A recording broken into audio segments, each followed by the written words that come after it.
Mokama Sunday service. Once again, for all the YouTube listeners, this is not investment advice. I am not a licensed investing professional. You should refer to your investment professionals, financial advisors for any and all decisions regarding trading and investing. Trading is risky, so do so at your own peril. With that being said, today we are talking about ThinkOrSwim. We're just gonna go through the entire platform. I just want to show you guys like everything that I use and how I customize the platform so it's easier to trade. And just like when you first look at it, like people go crazy because it looks like this extremely complicated software. But the fact of the matter is, like, I don't use everything in the software. There's usually going to be specific screens, specific tabs that I use consistently, and just kind of going through some of the basics of operating it. So like it's easier to trade once you have an idea if you kind of know how to use the platform. So I'm going to share my screen.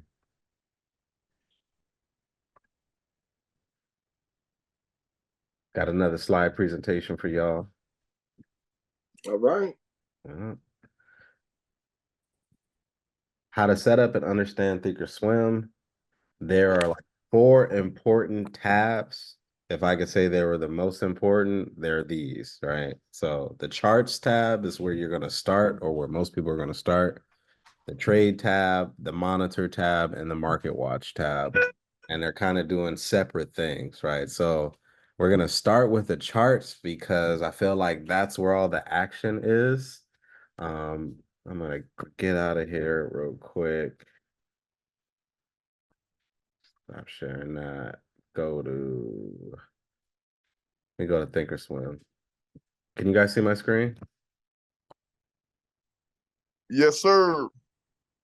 All right. So if you go to ThinkOrSwim for the first time, you set up your account, you log in, this is probably what it's going to look like. It's going to get you to this home screen. There's going to be all of these things, all of these tabs here, and you're like, where do I start? If you're trying to look up a ticker, let's say it's Apple or Tesla or, Microsoft, the first place you're probably going to want to go is charts, right? So that's where you're going to find your tickers. That's where you're going to find your symbols. But before we go there, and that's where we're going to start today, I want you guys to see where this setup gear icon and tab is. This is where you can kind of customize your platform for like what you want to do. So if we click in there and go to application settings, right? You can customize a lot of things. Like in this account, I have about 5 accounts linked to this particular login in Schwab. So I can have what default account that I want. In terms of like your layout, your system, your look and feel, like if you want a different color scheme, if you want a light color scheme instead of a dark color scheme, the display, like all of these things. So if you really want to kind of come in and like customize things, you can use the general tab, the notifications. For me specifically, like when an alert is triggered, I want to be sent a text message, right? I want a push notification, but sometimes those don't come in that fast. So like send me a text when Apple hits a certain price, right? So that's how when I be hitting you guys during the day, and like it's like that elf trade, that potential trade that I hit you guys with last week, it was because I got an alert and then it sent me a message. So this is the way where like you don't need to be sitting and watching the market all day if you kind of have your platform set up to hit you when something is happening, right? Your order defaults, like for me with shares, I usually don't like to buy less than 100 shares or something. So if I want to hop in real quick, my default quantity is going to be 100. It might be different for options. My default quantity might be 4.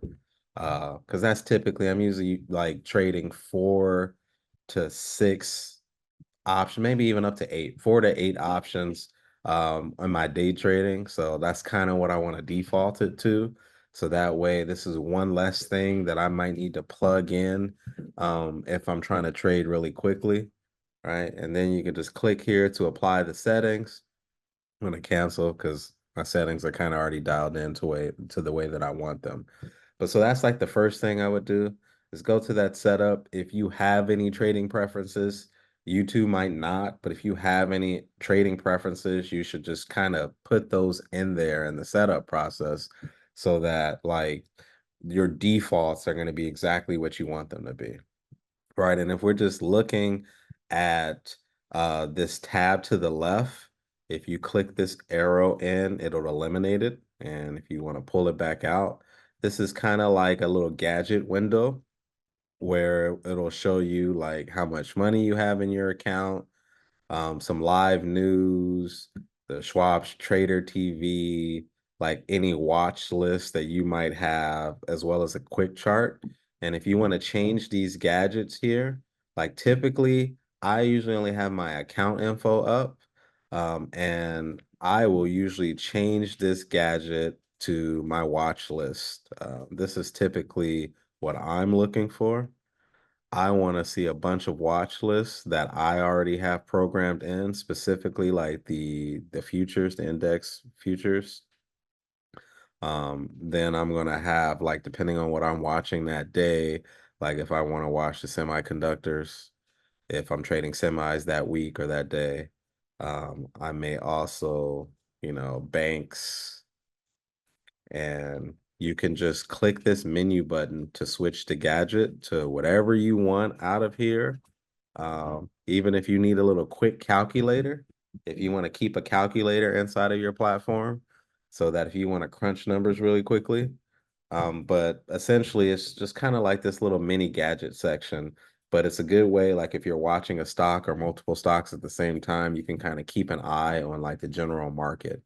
And if you kind of want to change what you're watching, generally I like to customize these because I want to see the percentage change. That's usually one of the biggest things that I'm looking for as an exhaustion trader.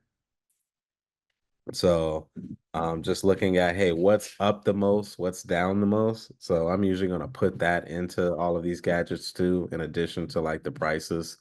But you can kind of customize all of these to like your liking, right? So that's like first getting into the platform. Now, like I said, the charts tab is primarily where you're going to want to be. That's where all the action is. So when you hover over it, you can have the charts or the flexible grid tab. I'm usually in one of these two. So if I'm looking at an individual stock or ETF, this is XLE, but let's say I want to go to Apple, right? If I'm looking at Apple, I'm going to type it in here, and the company name is going to come up here. The current price is going to be here. How much is up or down from a dollar and a percentage point is going to be in this area, and the bid and the ask are going to be here. So the bid is what people are currently willing to pay for the stock, and the ask is what people are currently willing to sell the stock at. And the difference between the two is what we call the spread. So generally, if you're buying Apple stock, you're going to want to get it as close to that bid price, that 189.95. And if you're selling the stock, of course, you want to sell it for a higher amount at 190.09. And that's the spread. So when we're talking about like liquidity and spreads, generally things with smaller spreads between them are more liquid. Like SPY, I always use as an example because generally the spread, like here, it's only like what, 20 cents apart. And during the day, it'll only be like 1 to 5 cents apart typically for SPY because this is usually highly liquid, traded frequently. So just in terms of terminology and when I'm looking at my platform, this area is important. What's the next thing? The next thing that I wanted to talk about in terms of charts, let me go back to, all right. So just from the charts tab, some of the important things, the ticker symbol input that we just talked about, figuring out what time frame you're on, which is really important. buying and selling shares, the individual chart settings, figuring out how to like configure it to have multiple windows up at the same time, zooming in and out of your screen, and then using the flexible grid. So that's kind of what we're going to go over now. So going back to ThinkOrSwim, time frame. So if you look here in this section, it tells you we're on a 1 year, 1 day increment chart. So this chart, this entire chart is representing 1 year of prices, of daily prices on a daily time frame. So the way that you would toggle that is going to this area right here, clicking that. So if we're on a 1 year, one day, let's say you wanted to change that to a 5 year, 1 day, you can come in here and then change this chart to a 5 year chart, right? If you wanted a 5 year month chart, and so that means every candle is a month, you'd go in here and change that to a month, right? And then you'll see we have less candles because each candle represents a month right here, right? So that part is important in terms of the time frame. Let me look at, and then so buying and selling shares. If we're talking about just generally buying and selling shares, there's a few easy ways you can do that. You can just come here and click the price. If you click the price, and click buy, pull this over here. If you click the price and press buy, then it'll automatically buy shares for you, right? Or not automatically buy shares. The order entry is going to pop up indicating, my default is 100 shares of SPY, this ETF at this particular price, right? And you press confirm and send to send that and potentially get filled at that price that you wanted to buy it at, which is 529.69, right? So easy way to buy and sell shares. You can also, let's say if you wanted to buy this at 550 and you see where my pin tool is, it's approximately at 550.08. If I wanted to buy shares right there, or let's say at 390-ish, right? And you'll see the price is highlighted in gray on the right that says 390.39. If I right click the screen right there and click buy, click edit, right? You'll see if I right click there, it's going to come up at 390.40, which is where my cursor was on the screen. So instead of clicking here, you can also click directly on the screen. And where you click directly on the screen is where it's going to enter the price for you, right? I'm looking, what's another easy way to buy and sell? Active Trader. Active Trader, and I'm going to start using this even with options. Active Trader is probably the quickest way for you to get in and out of a position, right? So if you look at these tabs on the side, there are also additional tabs that you can bring onto your screen or onto the chart or next to the chart, right? So like Active Trader, we click that. And if I wanted to buy SPY, let's say if it got down to 500, I could scroll. Well, it's probably a bad example on Active Trader. Let me come in, come out. If I wanted to buy it, let's say if it got down to 529.05, what I could do is just come into Active Trader. And if I click on this button right there, it's automatically going to put in that order for me. And then I can send it, right? You guys see how easy it is on Active Trader, Isaac specifically? Yeah, I'm looking through it.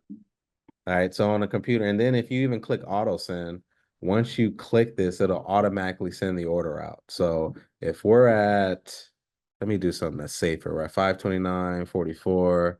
Let me go down to like 526.95. And if I click that instantly, it automatically puts an order out there for me. So like in terms of getting in a trade really fast, that's the fastest way to get into a trade. So I would click auto send here. You can kind of configure what your order is going to be there, but it's going to automatically put a limit order in. All right, let's say if we go even down even further, so like at 523.25, bam. And you would use this if you are looking for a trade to hit a certain mark. So then, therefore, you don't have to avidly go on. It just automatically sends it as soon as it hits that number. Exactly. And then you don't necessarily even need to be punching in numbers or anything like Got that. Like, so let's take another stock. Let's say AMD. AMD. This chart is messy. But let's say I wanted AMD's at 166. Let's say, hey, if it drops today to 160, 360, let's say I have a level there for any reason whatsoever, right? I could just click this, bam, automatically. If the price sinks to that level and there's enough people to enough liquidity to sell me shares, then that's where then that's where it's going to get me in. But this is a quick way, right? And let's say I'm already in a position. Let's say I already have 100 shares of AMD, and I want it. I want to get out if it hits 169.05. Then I can just automatically. I could click this and sell or short right here, right, and have a short position. And it's quick. Same thing. If I want to put a stop, if I own 100 shares or something, and then I want to place a stop, once I get in, let's say at 166.36, let's say I got in right here and bought, and I wanted to place a stop like 25 cents or 50 cents below, I could just place my stop right there and just click, one click. So from a day trading perspective, this using active trader is the best way to get in and out of a stock relatively quickly. What I also wanted to show you, Isaac, let's say if you're trading AMD options for our options traders out there, right? You can send an option. So let's say this was the option that you wanted to buy. You wanted to buy a call here at 165. If I right click that, I can send AMD, let's say, to the yellow tab, go to chart, and now the option itself is here in active trader. So if I wanted to wait for the option, it's at $3.90. I wanted to wait until it's at 375 to buy it because the stock price should sync up where I want it right there. I could do the same thing. I can buy 4. And you see it's defaulted to 4 because that's the default that I put into my platform here in the setup. So bam, right? If I wanted to buy, hey, if it got to 380, I want to buy 4 right there, then I can do that. And then if I want to get out of my option really quickly or set a stop, I could set a stop underneath where I buy it and or a limit order to sell if I got a target 1 and a target 2 or just one target, right? Nice. This would be the quickest way to get in and out of your options trades. And so you got to understand too that every option also has its own ticker to a certain extent. It's just this convoluted symbol, right? It's .amd 240531C165. That's its ticker for that particular option. So, and that 24 represents the year, 05 is May 31st expiration date, and it's a call at the 165 strike. So if you can send that or copy that, you could either copy this, right? Because sometimes I feel like the platform used to be wonky. You can copy that and put it directly in there in the ticker, right? And then it'll give you the actual options chart, right? And so you can trade the option just like you can the stock, but through active trader, where you're like, hey, I want to buy this at 370 because that's the low of the day, right? The last time it got there, the low of the day was trading around 370. So I want to enter if it gets back there. And then I want to sell it if it gets up to 440 or whatever. If you say you have a 20% target or 40% target, you could calculate that. Like for instance, let's say we bought this for 380 and we had a 20% target, right? So 380 would be times 1.2. So 456 would be our target. So we could buy here for 380. And then once we enter the trade, I could place a limit order right there at 455, right? Quickly. get in and out. You can do this manually too, which is how I showed you guys initially. Same thing, like, and we're talking options here. Let me just go get like a standard SPY, right? Take off active trader, and I could click buy, right? Or let me, why is it? Oh, it's because I have auto send on. Hold on. Be very wary of clicking auto send. That means it's not going to give you like a trade confirmation, right? It's gonna hop you into the trade, which essentially you're saying is don't have a check before I trade because I want to get in really quickly. But let's say if I click here, I click buy, the typical way that this will show up is that it'll come down here. But do you see, like, if you're day trading and you're trying to get into something really quickly, having all of this stuff coming up and juggling the price, like you might miss the move versus if you're using active trader, you can get in a lot sooner, a lot, and just like one click. Yes, sir. So that's why I would suggest, specifically if you're doing active trader, you're trying to get in really quickly, think about like using, or if you're trying to get in or you're day trading, try to use active trader, because it'll get you into a price and get you out of a stock sooner. And it's more of a visual way to get in and out of a trade versus punching in prices and limit orders and things of that nature, right? So active trader, that's big.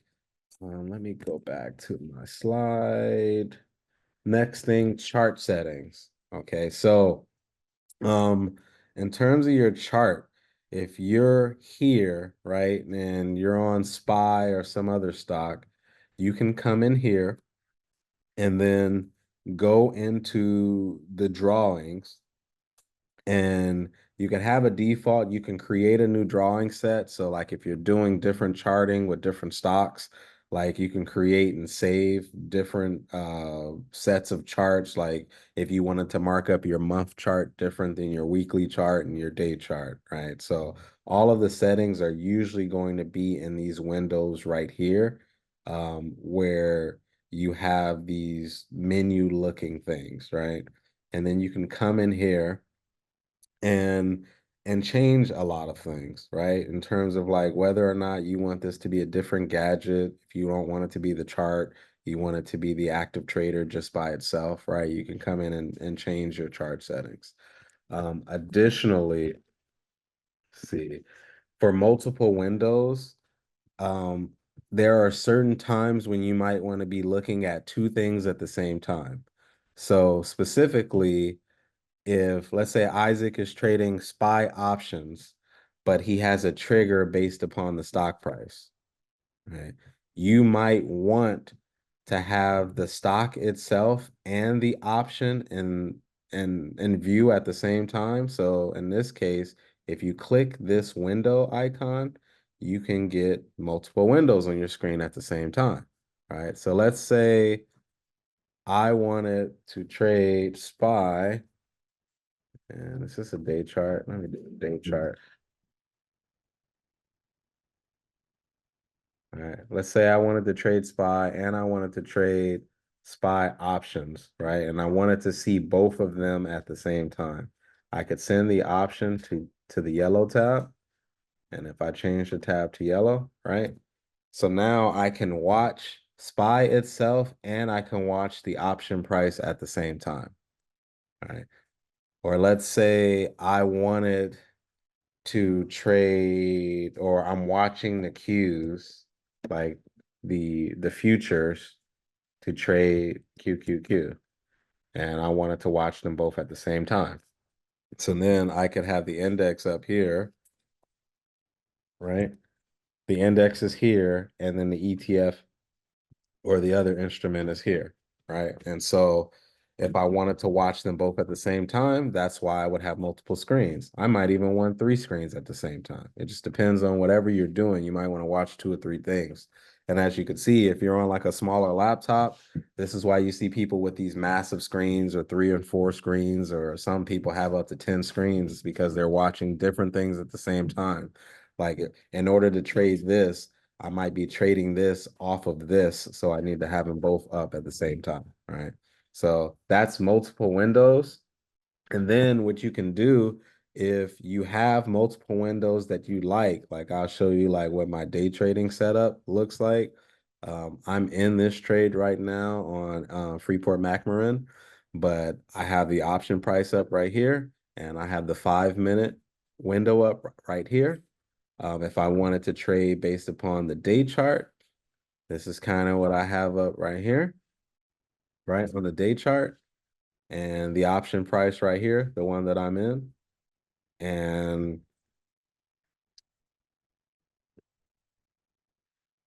if I wanted to save this, I could go to save grid as, punch this in, and then click save so that anytime I want to recall one of these, like I already have these specific setups.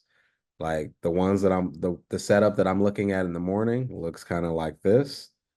If I have a target in mind, like specifically for a swing, it's going to be this 1 hour or 1 day setup. And if I'm day trading, it's going to probably be this five minute setup, right? So then like I already have my windows already configured the way that I want them configured before I start trading. So like I'm not really fumbling around with different things, but just in terms of like what you can do, you can save the grid, you can update it based upon like how you trade, right? This is kind of my normalized view. And just kind of toggling your chart so that when you're in the action, you're not really fumbling with buttons, you know exactly where you're going. So that's how you get multiple windows. Let's see, what was the next topic? Zooming in and out. So the best way for me to zoom in and out is, so your default tool here is usually going to be this pointer tool. If you want to zoom in and out, like if let's say you only wanted to see like this couple of weeks right here, you could just highlight it, right? Or you can use this tool right here, which is zoom out, or this tool right here, which is zoom in. But highlighting it, if you're on like, let's say a 5 year chart, let's switch this to this is a 3 year week chart. Let's say I wanted to only see this section, right? I wanted to see what happened during these weeks right here. I could just highlight that section and then it's gonna zoom in there, right? I And then like that too. I never knew that. right? So that's usually the quickest way for me to like zoom in and out of something. And bam, if I just want to look at the most recent action, right? Just quickly. Or you could use these tools here and take forever, right? But it's better to just highlight. And then even if you want to go in further in, right? Highlight just that section. All right, what is flexible grid? All right, so in the chart section, in the tab, so if we're going back to the home screen, you go to the charts, you will have the option, a sub-menu of the regular charts is what we were looking at, or the flexible grid. So we were just in the regular chart, but if you see this sub-tab here, you have a flexible grid. Now, why would you want a flexible grid? The reason why I typically would want a flexible grid is because I'm generally looking at a particular sector and everything in it. So let's say if I'm looking at energy, right? So I have all of the highest weighted names set up so that if energy is up, crude is up one day and energy is up. And so I'm like, hey, I want to trade crude today. What's the strongest thing in crude? Well, the quick way for me to do that would be to pull up this multi-chart, this flexible grid that I've already created for most of my sectors. If you'll see, I have the Dow, gold, the Qs, semis, SPY, XLC, consumers, energy, financials, industrials, tech, XLP's consumer products, right? XLC actually isn't, I guess it is consumer. It's mostly Tesla and Amazon. XLP is mostly like Procter and Gamble, Coke, things of that nature. XLV, which is healthcare.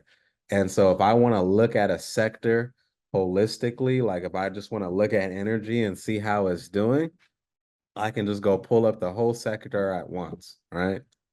If I want to look at financials all at once, right? I can go look at the ETF and then look at Berkshire, JP Morgan, Visa, all of the heaviest weighted names, MasterCard, Bank of America, Wells Fargo. So like when you guys are like, damn, how are you seeing stuff so fast? It's because I set up things ahead of time where I can look at a whole sector within a few seconds, and see what's happening. So I know if financials are up, oh, Bank of America looks good, JP Morgan looks good.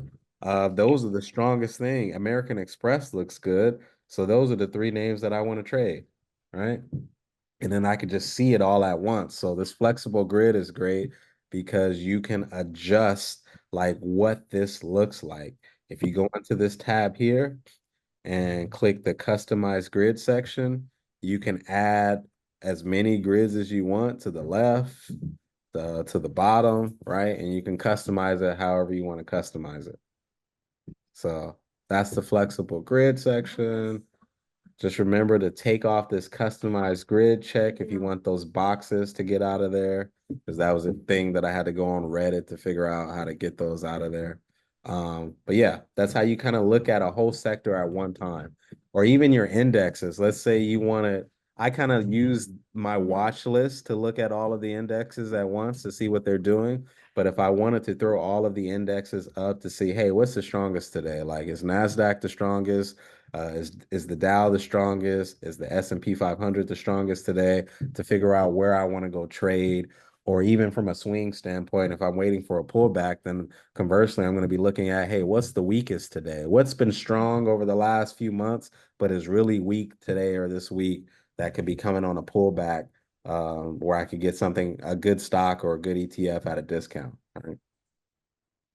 So that's using the flexible grid. Let me go back to. All right, so we've already gone through ticker symbol input, time frames, buying and selling shares, specifically using active trader, chart settings, multiple windows, zooming in and zooming out, flexible grid. The next thing we're going to go after is tools, candles, saving drawings. I think we've done some of that, saving grids, studies, and then symbol linking. All right. Going back to the chart. So tools. So you guys always see me on my chart using things. The best or the easiest way to get to the tools is right here. This active tool session that you see highlighted, that's the easiest way. If you click on that, that's how you get to the tools. There's another way to get to the tools as well. You can, I don't even use this anymore. Oh, here it is. If you click on this menu, go to drawings, you can go to drawing tools and they're there. But you see that was like 3 different steps. So what I found is the best way to get to the tools is by clicking this active tool section right here, and then picking out which tool that you want. The typical tools for just kind of scrolling around is going to be this pointer, which you use to highlight, or this pan tool, which you can kind of move things left to right with it, right? Those are the two most common tools, right? And it's going to default to this pointer tool that you can use to highlight. That's the primary thing that I use it for. Also, drawing trend lines. This is the trend line tool right here. So if we click on that, you're going to be able to draw trend lines. So just what we've previously gone over, let me just do, what's a clean stock that I haven't really charted? Throw out a random stock, guys, that you want to see charted.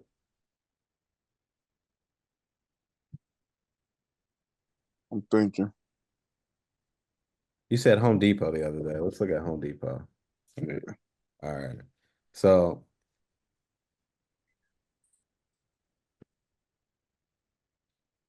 if we're charting Home Depot, all right. So we're going to Home Depot. Let me get a day chart. I usually will chart on a day chart. Sometimes I'll chart on a weekly if the day's not that clean. But when I'm charting, what I'm really trying to do, what am I? Oh, I'm on a 1 year. That's why. Let me lengthen this. Let me do a 5-year chart. Zoom into the section. If I'm charting, grab that trend line tool. What I'm trying to do is look at what the current trend looks like, and I'm charting highs and I'm charting lows. So if we're talking about just basic trends, so right here, what I'm trying to do is find a line where most of the lows are going to line up, right? Something maybe like that. And so you can press Control Z on your computer to go back and eliminate that last line. But really, what we're trying to do is find like a channel. Like, is there a certain channel where a lot of the lows are lining up? Right here seems to be kind of that channel for right now. And then if you right click, really you have to place 2 points, right? Let me go back. You could place point one with the tool and then try to line up as many lows as possible and then place point two. And then if you right click that trend line, you can extend it to the left and you can also extend to the right, right, to draw a channel. And what I like to do too is to see if that channel matches up with any other prior lows or highs. And as you see here, it is. It's kind of matching up with some of these things in the past, right? So that looks like a decent channel as to where it's trading right now, right? Same thing with the highs. Like we don't really have a ton of highs. Maybe this one right here was kind of a high. Um, but it looks like it's trying to make this new channel. Maybe something like this. And sometimes when you're charting, things don't line up perfectly. And what you're trying to do is see if you see some sort of pattern that seems to form, right? But right here, this is how I would chart this. We got a high right there and a high right there. So, but we're getting lower highs.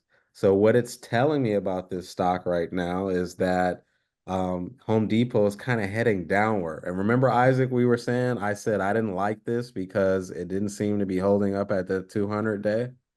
Yeah, What is it doing? Because dropping. yeah, and I'm just looking some things that I love to buy stocks at their 200 exponential moving day averages. But what I do need to see is that in the past that it's responded to that 200 day really well, and I haven't really seen that on Home Depot. So that's one of the things that why I'm putting these indicators in my chart. I'm trying to see what it responds to. I would much prefer to get Home Depot here at this fib level at what 313, 314 approximately. Conversely, ELF, what I showed you guys the other day, I'm so mad, man. Keep giving the plays. This one looked way better to me. Looked like it was holding up at the 200 here a few times. It's been responding better to the 200. That's why I wanted to take this. The leaps weren't liquid though, but I should have bought shares that day. I would have been way up. You know, same thing with AMD. Same play. That 200 day we have been talking about right there. It's up. It's not up, but it's been a good level because in the past it's responded well to the 200. Right. So that's just kind of charting basics, but what were we just charting, Home Depot? If I'm going to do charting, that's what I'm looking at. And then sometimes the pattern changes. Like right here, if we were drawing just this section, the highs and the lows would have been like right there, right? And you see this nice little channel it kind of made, where if you would have traded at the bottom of this channel every single time, you probably would have did really well, right?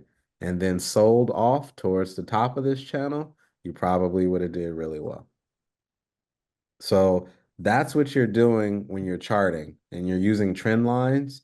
You are matching up the highs and you are matching up the lows to see if there's some sort of trend. Right here, before earnings, Home Depot was in an uptrend. But then right before earnings, Home Depot turned into a downtrend. You could see that because you're seeing lower highs, and lower lows, right? Which means you're in a downtrend. What you ideally want to see is this level off and see it reverse or get to a level where you think it's more exhausted. But when we're drawing trend lines, that's all we're doing is trying to see if, hey, right here, if you buy Home Depot right here, you might want to sell it off when it gets to the top of the trend line. And you buy Home Depot right now. Looks like this Home Depot might be a good buy for a day trade. And then you probably want to sell it off when it gets closer to this top line. It looks like when it hits these moving averages up here, it sells off, right? So that's kind of, so I would want to short Home Depot here and I want to buy it down here. Short it here, buy it down here, until it starts giving you some sort of consolidation trend where it looks like it might want to go up. But that's kind of when I say like you want to trade in the edges. This is what I mean. This is an edge. This is an edge. This is an edge. This is an edge. What you don't want to be is stuck in the middle. You don't want to be trading this in the middle of the range. You want to catch it on an edge, right? Top edge, bottom edge. So that's the trend line tool. The next tool that I always use is the price level tool. So generally, like if I want to have a visual cue on my chart where I want to trade HD if it gets to, let's say, 320, because let's say if I went to a weekly chart, let's see if I could get a level. Um, is there a level it's responding to? Maybe like right here. Or no, let's go like right here. If you click once and then like click twice, it'll create a price level for you, right? And sometimes you want to go back in history and go, hey, where has this thing bounced in the past, or where is it sold off? So let's say if we were in this time frame here, and I see that all of these looking on a weekly chart that when it gets to around 332 to like 338, 332, 330 to 340, it sells off. So that's where I want to short it. I might just want to use that price level so that if I come in on a daily chart, I know exactly, hey, this is the area where I would like to short this thing because it's going to show up, right? Because I know on a weekly basis, on a longer time frame, this is the area where everyone sells, right? Or this is an area where everyone buys. So I tend to use this price level range, and then I'll come in and edit the properties, and you could put like 52-week high or weekly low and label it whatever you want it to label. You could change the value. You can come in and change the color. Generally, the default is going to look something like this where it's going to be green, right? But if you wanted to make the lines dashed, you can come in and edit the properties and change the style. If you wanted the width to be a little bit thicker so that it's like a key indicator when you see the chart, that was the line that you drew, you can make it thicker, right? You can change the color to represent certain things. And to take those kind of on and off the chart, you right click them and then you can remove the drawing. Same thing with the trend lines. If you want to take those off the chart, you can remove the drawing. If you want to activate it and move it again, you could do that, right? Double click it, click OK, and then right click it, you can remove the drawing. All right. So that is the price level tool. And then really the only other tool that I use what? The pointer, the pen, the trend line, the price level tool, and then I use the Fibonacci retracements tool. And as I've told you, this is how I determine whether a stock is on discount. And a lot of the Fibonacci levels usually like are key levels where things could potentially reverse. So that's what I'm looking at. So if I'm going to a 5-year month tool or a 5-year month of view, and you see my fib levels are already drawn, but if I delete those and redraw them, what I'm trying to do is put my 100% at the high over the 5 years, right? Which would be the highest it's ever getting. So 420.61. That's where my 100% is going to be.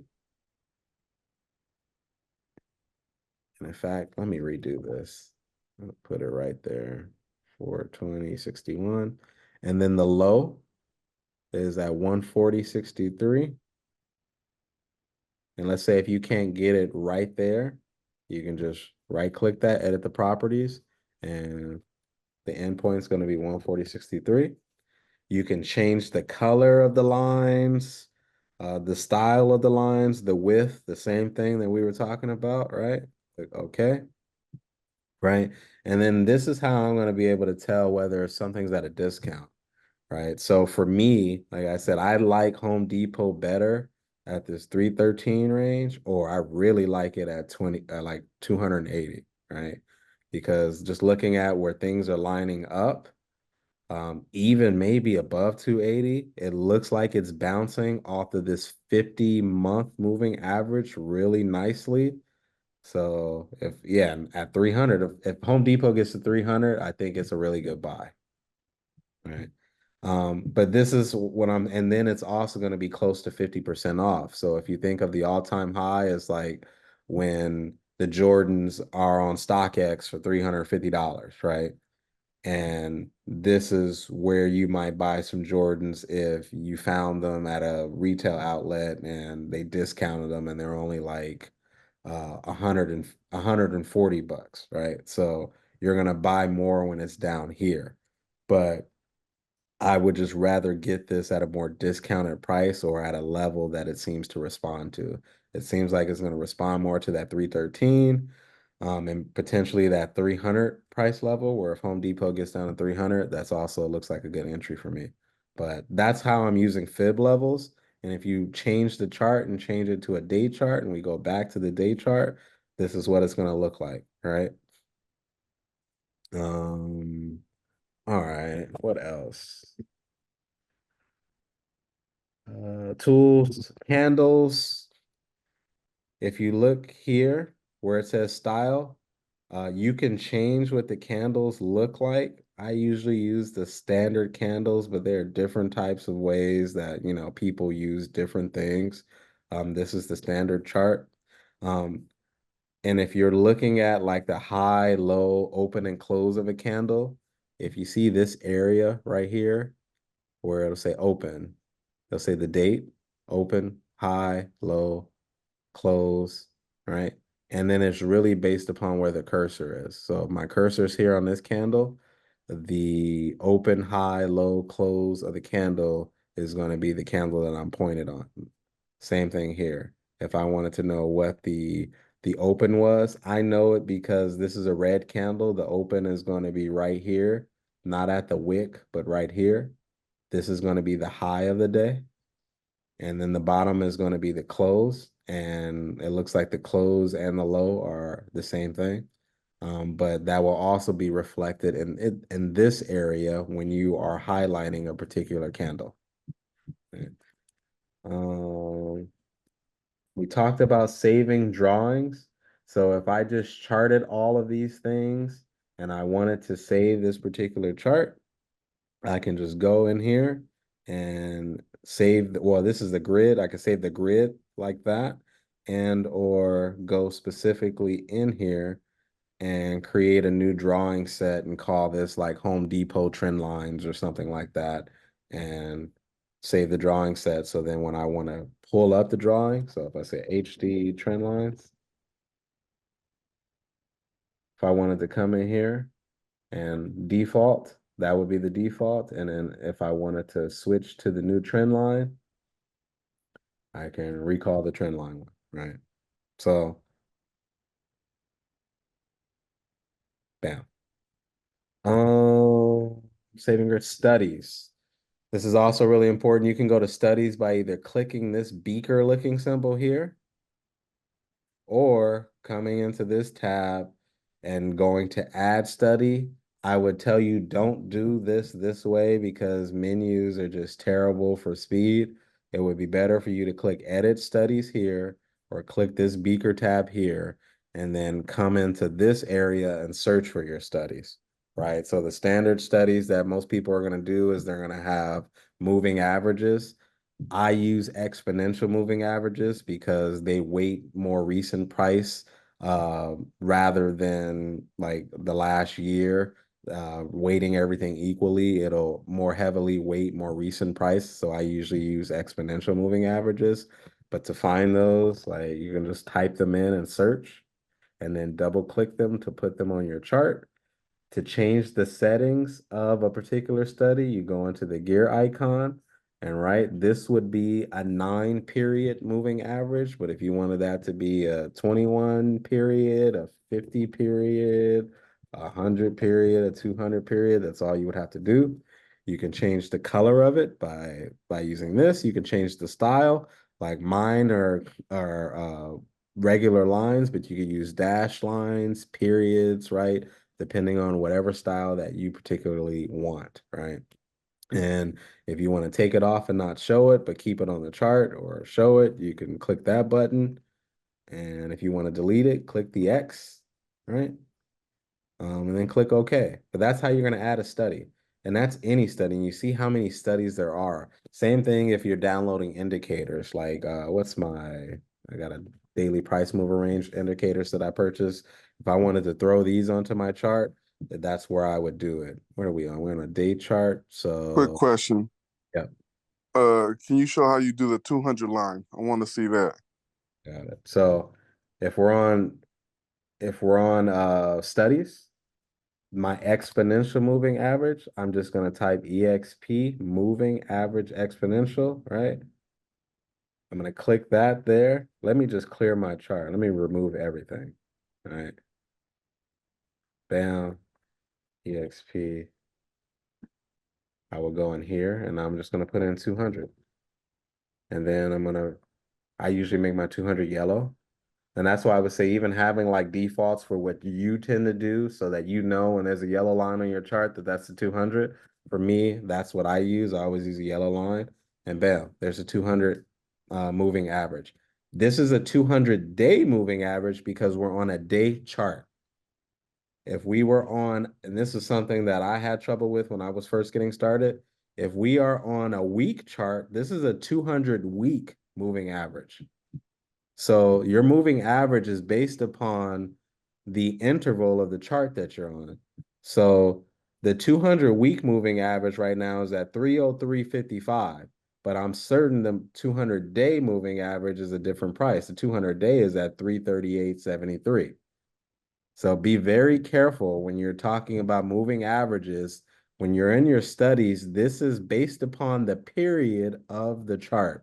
So if it says 200 and you're on a day chart, this is a 200-day moving average. If you're on a week chart, it's a 200-week moving average. If you're on a 5-minute chart, it's a 200 average of 5-minute chart. So 200 times, so 1,000-minute moving average is kind of what it is, you know. So that's what this average is. It's based upon the chart that you're on. So if you wanted to put in my standards are the 200, you could double click this to add it, right? My standards are the 200, the 21. My 21, I like to be green. Crap.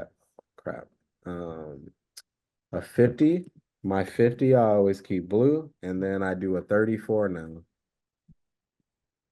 Because I've been seeing charts responding well to the 34, and I usually make that orange. And click OK.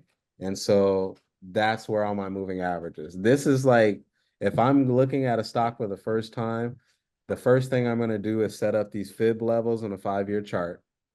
Then the second thing I'm going to do is put my moving averages on the chart with the studies. And those are the main things that I'm looking at. And then the third thing that I'm probably going to do is I have a slow stochastics or an RSI, which is going to show me if something is overbought or oversold.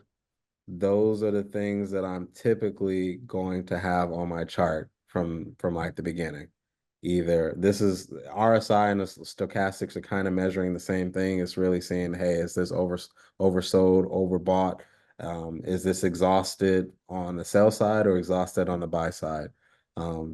These are the main things that I'm going to put on my chart when I first start trading to figure out where it is. Should I buy it now? Should I not? You know, and then I usually keep the volume on because I want to see if like a lot of people sold that day, a lot of people purchased that day, or was it even one way or another, right?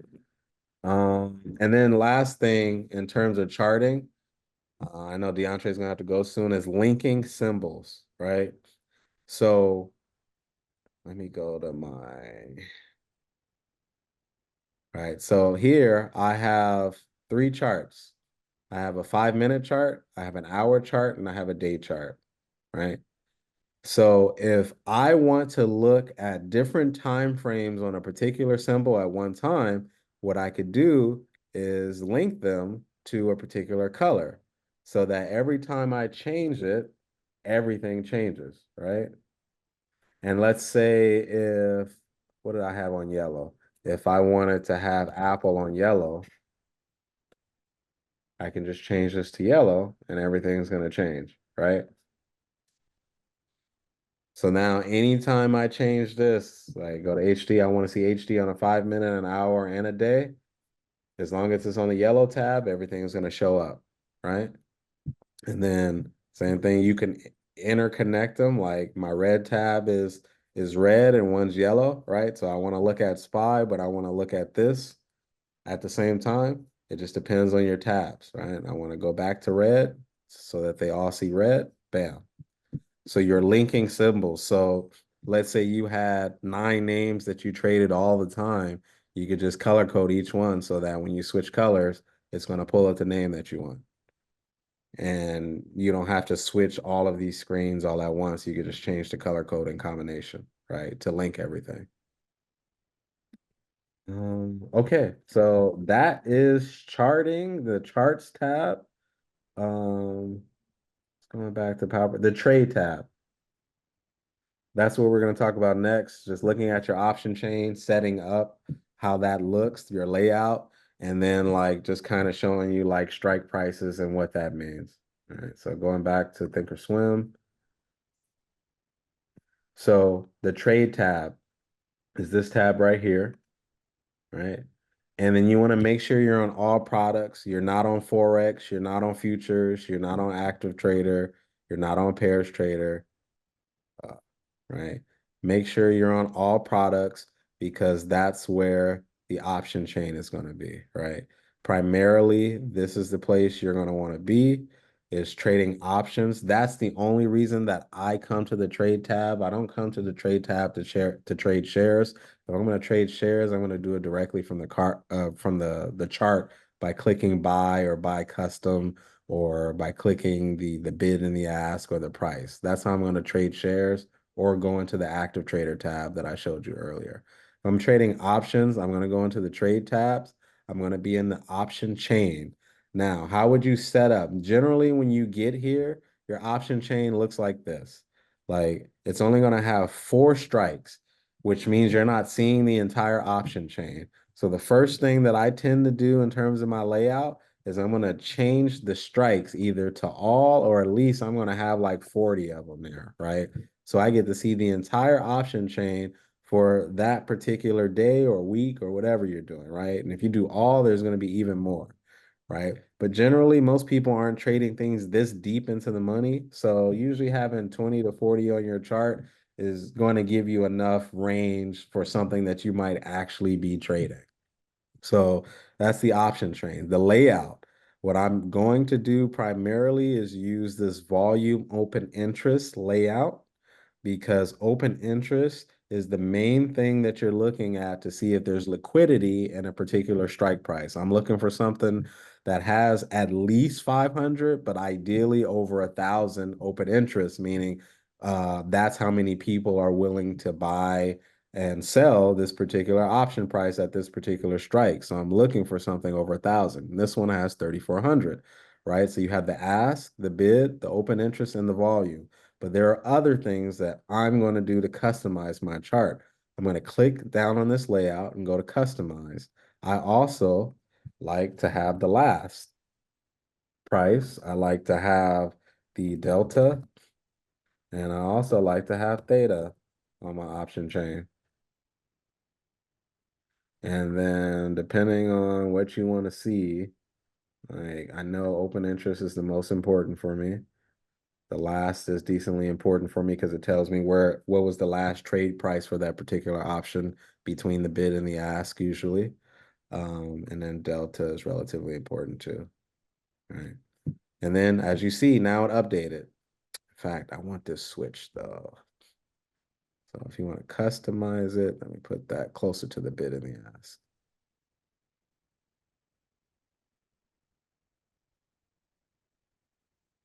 Bam, right? So we have the bid or the bid and the ask. So this is where people are selling a call, or this is where the price that people are currently selling a call. This is the place where people are currently placing bids to buy a call, right? Here's the open interest, the people that are willing to trade this instrument. This is the last price that it was selling at. So as you see, this is 125, which is between the spread between 124 and 125. So if I were trying to get filled and I'm trying to get filled as close to the bid as possible, I would probably put in a trade for 125. That's something that's more likely to get filled because that's the last place that somebody traded this option at. So what would be more expensive is getting filled at 127 versus putting in a limit order at 125, which is still likely to get filled because it's between the spread, but I can save 2 cents or $2 on each option by putting in a limit order closer to that last price or ideally closer to the bid or at the bid. The delta is right here, and then the theta is right here, and then the volume is the current people that are currently engaged in this trade right now, not just people who are interested in buying or selling, right? So this is how my option chain is going to look. This is how I would configure it. This is why I think all of these are important for how I trade. I want to know what the delta is. I want to know what the time decay is, which is theta. And I want to know what the volume is. That's probably the least important for me, but the open interest, the last, those are the most important. And of course, where things are actually where people are selling and where people are buying are always really important, right? And then just making sure that your strikes that you have enough so where when you're defaulting the platform, it usually does this, but you want to see as many strikes as possible. You can enter a number or click all, but I usually like to see at least 40, right, in my option chain. That man dropping gems right there, guys. Yeah. Right. All right, man. I'm out of here. All right. Deuces. Appreciate you as always. Yes, sir. Also, Isaac, if you're trading spreads directly, right, or straddles or strangles that you be trying to trade or condors, you can default to that too, right? So if I just want to have the option chain look like the verticals, you know, I can do that, which is essentially giving me like what the spread is, like if I'm selling that one, right? I'm trying to figure out because I don't usually like to sell spreads that are one strike away. I'll usually sell it two strikes away. So my spread is mostly going to look like this, right? Because I want a higher credit. But you can also change this from single, which is the standard, to a vertical. If you're selling straddles before earnings, right? You're selling iron condors, it'll give you some default options where you can change your option chart to be based upon like the instrument that you like to trade. I generally don't, and even butterflies. They have a butterfly? Yeah, they have butterflies too. So I don't generally trade butterflies, condors. Those are even more advanced option strategies. And I tend to trade either single calls and puts and or spreads, but I don't even like using this to create my spreads. I will generally just use the single option chain. And to create something like this, like if I wanted to sell a call spread, I'm going to click on the bid because I'm selling, right? And then two strike prices down, I'm going to click control. And then that one's going to come underneath the one that I'm selling. I'm going to be buying that one underneath. And this is the credit that I'm going to get per spread, right? Same thing on the other side, on the put side. If I'm selling a put spread, I'm going to sell one usually in the money by clicking the bid. If I'm buying, I'm going to be on this ask side. If I'm selling, I'm going to click the bid side, just in terms of entering the trade down here, right? And then clicking control, buying that one there, right? And get issued a credit of $1.11 or $111 per contract. And that's how I'm going to enter that trade for a spread. But clicking control on your keyboard is going to allow you to sell one and buy one at the same time, or buying two at the same time. Like you could be directional. Some people scale into their options, like, hey, I might want to buy four here and buy four here. So if I want to kind of buy them both at the same time, right? I can do both of these at the same time. Buy the 529 or the 527s that are more expensive and the 529s at the same time. So I have like two legs in the trade at the same time at different strike prices. Right? So like this one might hit its target faster, and then I might keep this one as a runner. Um, let's see. That's pretty much the options chain. That's pretty simple. Let me go back to the PowerPoint. Sorry, the slideshow. Monitor tab. This is also extremely important portion as well, because once you're in a trade, or you've put a limit order out for a trade to trigger, this is probably going to be the most important section to look at once you're in a damn trade. So we stop sharing, go back to ThinkOrSwim. So here's the monitor tab right there. Activity and positions is going to be the primary place that you're in, right? So if you have something open, it's going to be in this position statement. In this account, I have a Freeport McMoran trade open right now. I don't know if I think I entered this last week. And so if you want to see your current trade, this is how many options that I bought 4 calls, right? It expires on June 21st, 2024. I bought it at the 50 strike. The trade price was $2.58. Right now it's at $2.86. So I'm up about 107 bucks on this, right? And the reason why I would say you need to, like, if you're not using active trader to get out of a trade, specifically by putting up the option on the chart, what you could also do is right click what you're currently trading, and it doesn't even need to be expanded. You could right click and create a closing order, and that is the quickest way to get out of your trade, right? So if you got a trade and you go, oh crap, this is going the wrong way, how do I get out? Right here is going to be where all your open trades are. If you right click this area and says create closing order, and this is on any trade that you're in.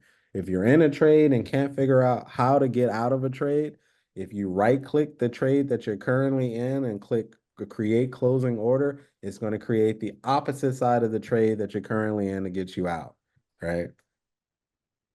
And then here's a sell order. Since I bought calls, here's a sell order for those calls at whatever price that it's currently trading at, or you could create a stop, right? And you could put a stop in. Terms of order execution, if you see this on your chart, a stop is placing a stop loss. We've kind of gone over that before. And ideally, you usually want to default to good till canceled, because if you only put it in for the day, it's going at the end of the day, this trade is gonna be kaput, right? And you're gonna have to re-enter this every single day if you do that, versus if you put good till canceled, anytime it hits your stop loss, it's gonna knock you out if you're in or if the market is open at that particular time. If you wanted to place a limit order, this is generally for when you want to exit at a certain price, whether the stock is down or up, and you hitting a target. Let's say our target was like $3.50, right? After you click closing order here, right? Let's say if I just wanted to program a target in, and once this hits, because right now it's at $2.86. Once it gets to, let's say, $3.50, I wanted to close it, and I didn't want to watch it. I could just put in 350 there and then click confirm and send, and bam, right? That would be my closing order that I could place. Here in this order tab down here, you can do advanced orders. So this is a single order, but an advanced order would be like an order canceling order, right? So if I wanted to place my stop and my target at the same time, I would want to do an OCO order. So like if this 350 is hit, then it should cancel my stop order because I'm already out the trade. And or if I get stopped out, it's a cancel this sell order for my target because I'm out the trade and we lost, right? So in order to do that, I could create a duplicate order, right? Right clicking is everything in this platform. And so one could be a stop. I could place my stop, let's say at $2, good till cancel, and then my target there at 350. Where if we get down to $2 and I lose money, get me out the trade. If we hit my target at 350, then get me out the trade right before profit. And then I can click confirm and send. And there are a few other advanced orders here that you might want to try, specifically like the first triggers. I usually do first triggers OCO. I do that a lot, and how you might use that, like if you're selling shares, and as we've talked about previously, when you enter into a trade, you should have an idea of what your stop loss is. Number one, let's start. You should have an idea what your trigger is. Number two, what your stop loss is. And number three, what your potential target, especially your first target, is. So let's say with Apple, I wanted to buy Apple at 166, and my stop loss would be 164, and my target's going to be 197. I could program all of that in at once by right-clicking the screen, going to buy custom with OCO bracket, right? And this is going to be, you see here, the advanced order that came up was first triggers OCO. So if I wanted to buy Apple at 166, I could put that in. And then if I wanted my stop to be 164, I could program that in, put those good till cancel. And then if I wanted my target to be 197, I could put that in, right? Put that good till cancel. And then if I'm going to actually enter this trade for you because we're after hours, you'll see here it is, right? It's going to share, or it's going to buy one share if it gets to 166. And then once this enters, here's going to be my stop that's auto programmed. And then here's going to be my target that's auto programmed. And then that way it's like everything is automated. Any questions about that specifically?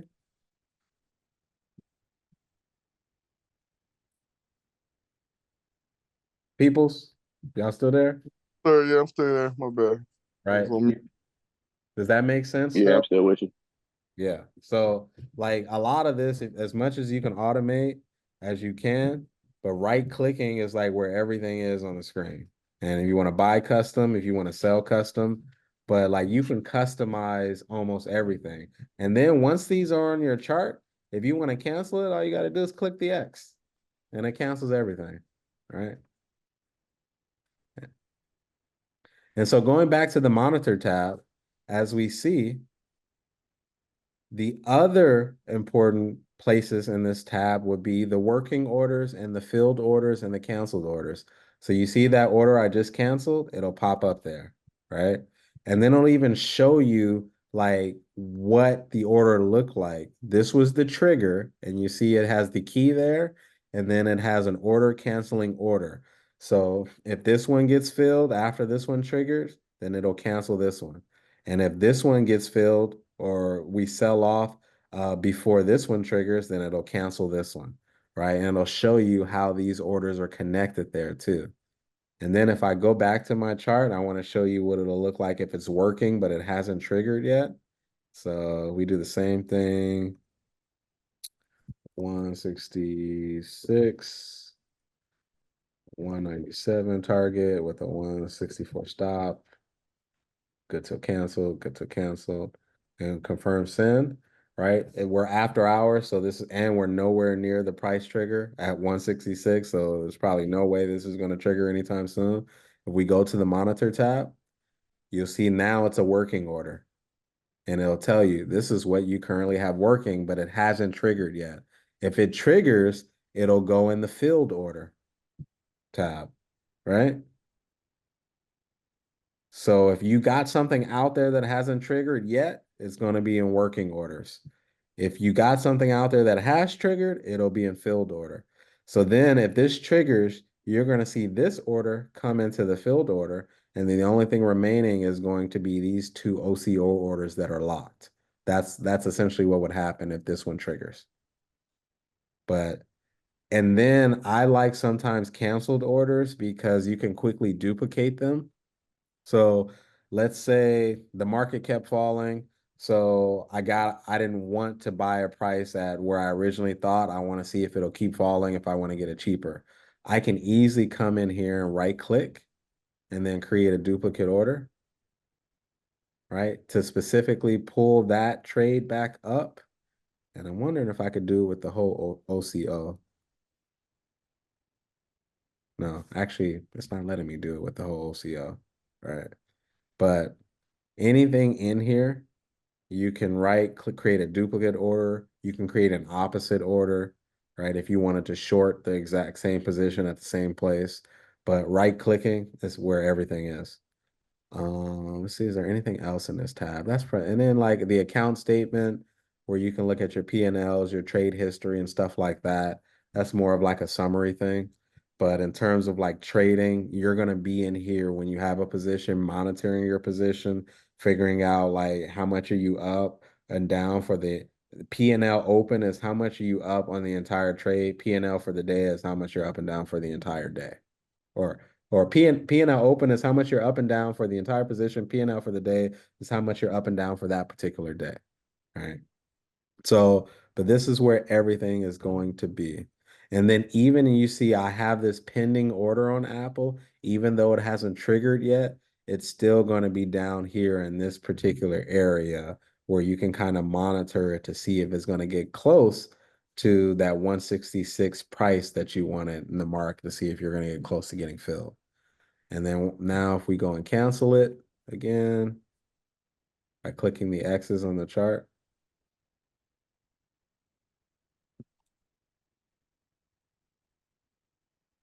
and go to monitor, you see it disappeared from working order. And now there's a second canceled order right there. Right. And so we wanted to rebuild this too. So create duplicate order. And then you could go first triggers OCO. And you could do create opposite order and create another opposite order. I'm sorry. Damn it. Let's go back. Create duplicate order, then do an opposite order, and then another opposite order of that one. Bam. And then you can kind of recreate that trade the same way. But this advanced order is kind of telling you like what you can do. And as you see, there are a lot of other automated things. So like this is a way that when everyone's talking about bots and things, like you can create your own bot. This is essentially me creating my own bot. If I'm at work and I'm in a deposition and something triggers where I wanted it to trigger, I don't actually need to be at my screen or at my phone to get into a trade and execute it perfectly because I could set a stop, I could preset a stop, I could preset a target, and I could preset a trigger. And all of that's in so that I could trade and get in and out of a trade without actually needing to be by my computer or by my phone if I'm doing something important at the time. All right. So that's the monitor tab. The last tab that I wanted to talk to you about before we end today is the market watch tab. The reason why the market watch tab is important, generally I use it for alerts, right? To track my alerts. So if I wanted Apple, if it got to 166, I could right click the screen and go create alert. And then if I wanted it, let's say $1 before it reached there, I wanted the platform to notify me. I can put mark at or below or the last, the bid, the ask, whatever you want, right? To notify you. And as you can see, you could even do it based upon like a study, like, hey, if it hits this moving average, let me know. And you could place notes, like if I said buy 100 shares, so that I don't need to remember why I placed the alert there. Buy 100 shares at 166, right? And click create. And now you'll see an alert is on this chart. You see, I already had one on this chart because this is where I want to sell my leap potentially that I already have as if it hits that 197 target. But now, if it hits 167, my platform will alert me. And where do those alerts go? The Market Watch tab and the alerts here, right? As you see, I just placed an alert on Apple. It should be in here. Oh, it says 526. Oh, here it is. You see mark at or below 167. Here's where all your alerts go. And then what the current price is, right? And then the notes. It tells me, oh, buy 100 shares if it gets there.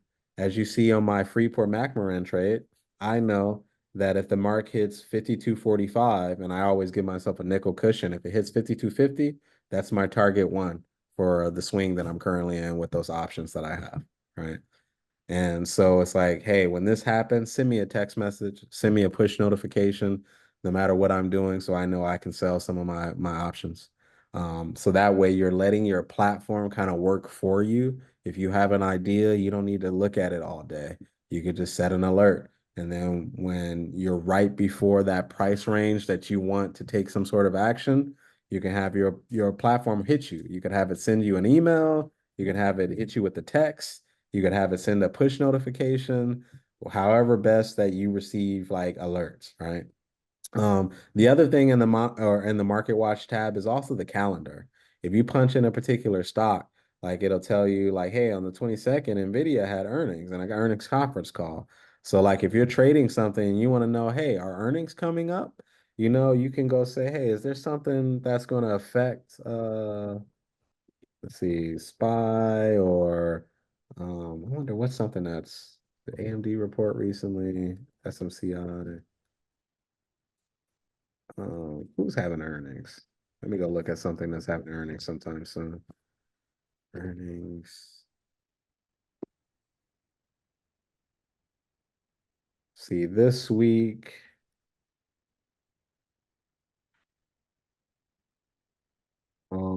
who's a big name? I know we're at the end of earnings season. Salesforce. CRM is reporting on Wednesday. Big company. So if you look at the week here, right, you'll see Wednesday, May 29th.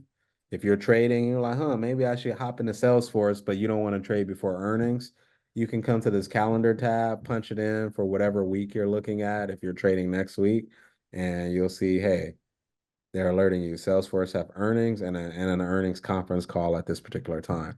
Same thing for dividends. Like if a stock is getting ready to issue a dividend, that'll usually come up and it'll have a dollar sign. And then the earnings looks like a light bulb, a blue light bulb. The conference calls that. If it's going to be a stock split, like Nvidia announced that it was going to be splitting its stock, that should show up on the calendar, right? Um, and then you can change this from a month look to a day look. Like if we go look at Nvidia, I don't know when they announced when did they announce they were going to do? Oh, there's their stock split. So June 10th is when Nvidia stock is going to split 10 to 1. So if you were looking at that event to trade around and you wanted to look, also in the Market Watch tab, other than the alerts tab, the calendar tab is probably something that I'm going to be using a lot more often. I usually kind of use some outside tools for this as well, but actually after putting together this little presentation, I've learned how to use a platform a lot better. Um, I think that's it. Any questions, concerns about the platform that I haven't gone over? We pretty much talked about the charts tab extensively, the trade tab in terms of the options chain, the monitor tab, and the market watch tab. The scan tab is also pretty useful too, but that's kind of its separate thing that I don't think is as necessary for trading, especially in the beginning.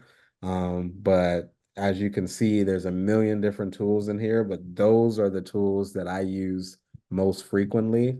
And the one that I know I need to use more consistently is probably this active trader tab, specifically when I'm trading options. I'm probably gonna, especially day trading, this is probably going to be my new setup, a 5 minute chart with the actual option that I intend to trade an active trader so that I can get in and out of my option a lot sooner.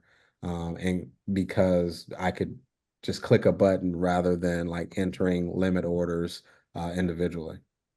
Right. Any questions, issues? No, sounds great. We could definitely review it again because it was a lot of information. Yep.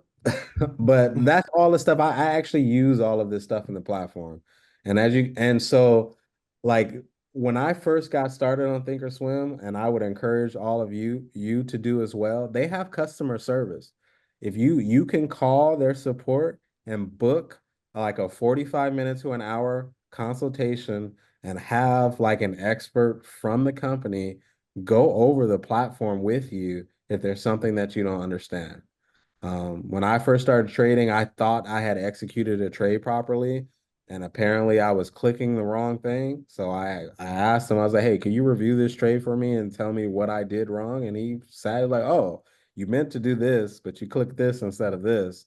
And then he was the one that actually introduced me to Active Trader and was like, "Hey, if you're day trading, especially when I was doing my first strategy I tried was open range breaks, this was a lot, active trader was a lot easier for me to get in and out exactly where I wanted to get in and out versus kind of putting in limit orders and putting in the pricing, because some of these things are bouncing for a couple of seconds and then they go back. So the quicker you can kind of be on your game with active trader, then the easier it is for you to get in and out of your trades. So this is the one element that I'm going to be using more specifically for trading options and pulling up the option chart and then trading options through active trader instead of like just throwing in limit orders, right? Because generally I can tell. So like let's look at FCX. The last thing I'm gonna look at FCX. So let's say I want an FCX when it hits 51.45, when it hits the top of the zone right here, which is a hourly price movement range zone. What I could do is I could estimate. So, hey, we're at 287 right now. That's the price. And we're in aftermarket, so this might be off, right? But if I wanted to buy this when it hits 551.45, and as you can see, the option prices don't match the stock prices 1 to 1. And so the stock price is 51, but the option price is $2. What I would do is just make sure this is on 4. I would come down a little bit further than where price currently is, right? So let's say at actually, oh yeah, this is where I bought it. Let's say at 260, right? And click buy. And you see how this pops up showing me on this chart that at 260, we would have to get way down here for this to trigger. You see that, Isaac? Yeah. What I could do is like, okay, so at what price would this option be when it gets to the price that I actually want to buy it? So I could just drag this shit up. Mm, Excuse my language, right? And now I say, okay, we're getting closer, right? So let me drag it up even further. Okay. So around 282, 281, that's exactly where it matches up where the stock is, right? To get in a trigger right at that level. So you see mm, how active trader can, so I'm like, okay, maybe 281. No, actually 282 is probably better, right? That'll actually give me the feel if I want it right there when it hits that top level. And let's yeah. say you see this yellow line right here. Let's say I want to grab it right there at around 51.29. Well, I could just drag that option and figure out, where is that going to be?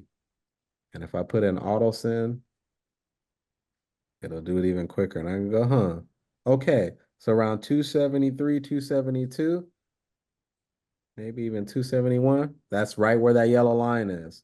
So now Mm, I can just place my limit order right there and it triggers right when it gets there, approximately. I might lose a cent or two, but this is a faster way. If I'm looking at this and I'm waiting for it to fall and I want to get in real quick, I can just drag this up or down wherever that level is, got it.